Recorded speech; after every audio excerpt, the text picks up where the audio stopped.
E não esqueça de dar os seus conhecimentos, os seus palpites aí no SPM 365. SPM 365, hein? É melhor que aquele da Toda Poderosa, hein?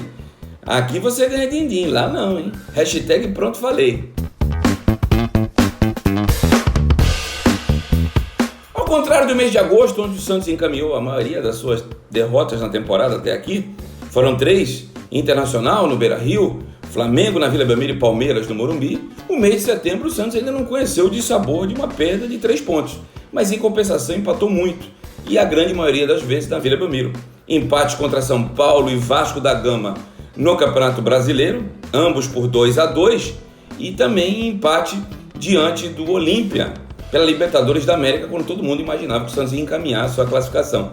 Ainda faltam 3 partidas para o Santos completar a sua epopeia no mês de setembro. São 8 jogos no mês, né? Com a pandemia do Covid-19, achatou e estreitou muito o calendário. E sem jogos das eliminatórias e o Santos participante das 3 competições mais importantes para os clubes nacionais, Brasileiro, Libertadores e Copa do Brasil, a situação ficou bem periclitante. O Santos ainda tem mais 3 jogos esse mês. Vai ao Rio de Janeiro no final de semana enfrentar o Botafogo, tem a partida diante do Delfim e uma viagem longa no Equador, o jogo marcado para as 23 horas horário de Brasília, e encerra o mês diante do Fortaleza na Vila Belmiro, dia 27. O Santos vai enfrentar os comandados de Rogério Ceni. Até aqui, nos 5 jogos que realizou nesse mês, o Santos teve 3 empates, esses que eu acabei de citar, e 2 vitórias, contra o Atlético Mineiro de Jorge Sampaoli e contra o Ceará, jogando no Nordeste brasileiro, quando venceu com 1-0 com o gol de Felipe Jonathan.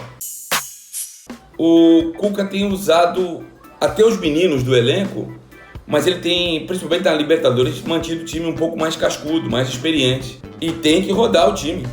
É necessário. Soteldo e Santos já foram poupados, o Marinho foi poupado do Campeonato Brasileiro, e isso vai ter que acontecer. E até que ponto o cansaço e a logística das viagens vai atrapalhar o time de Vila Belmiro?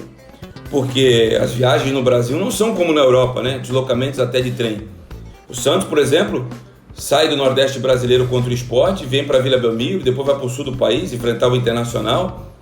Agora, por exemplo, o Santos sai da Vila Belmiro, vai para o Rio de Janeiro enfrentar o Botafogo, vai ao Equador, volta para jogar na Vila contra o Fortaleza. Isso é muito desgastante no intervalo curto de espaço e com o futebol cada vez mais intenso.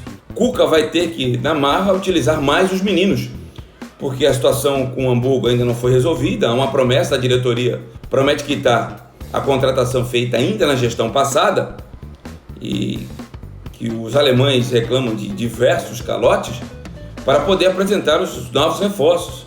O Laércio, zagueiro que o próprio Cuca indicou, o Elias, que já está treinando com o grupo, e até mesmo o retorno do Copete, que é um jogador que serve até como auxiliar da lateral esquerda, já que não tem um menino da base, segundo o Cuca, pronto para exercer a função quando o Felipe Jonathan estiver ausente. A verdade é que os meninos que tinham que ter maturado o ano passado, e principalmente no Paulista desse ano, perderam essa oportunidade. Com o Gesualdo Ferreira, ele até colocou os meninos para jogar, mas muitos deles em funções diferentes, como o Venuto, que está emprestado para o Sport na lateral esquerda, sendo que ele é ponta. O Caio Jorge, no clássico contra o Corinthians, começou aberto pelo lado, quando ele é centroavante de ofício. O próprio Sandri, que estreou num clássico fora de casa contra o Corinthians, jogando de meia, sendo que ele sempre foi cabeça de área.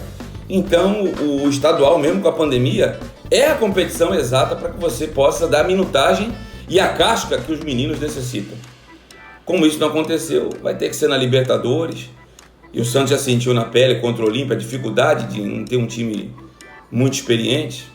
Apanhou demais. E no Campeonato Brasileiro, que não é uma competição para testes. Mas, infelizmente, só os meninos vão salvar. Como salvaram contra o Atlético Mineiro, como salvaram contra o Ceará e como vão salvar outras vezes mais. Com o auxílio do Marinho, que vive um momento maravilhoso. Mas o Marinho pode ser convocado para a seleção e se apresentar o técnico Tite e ficar de fora do clássico contra o Corinthians.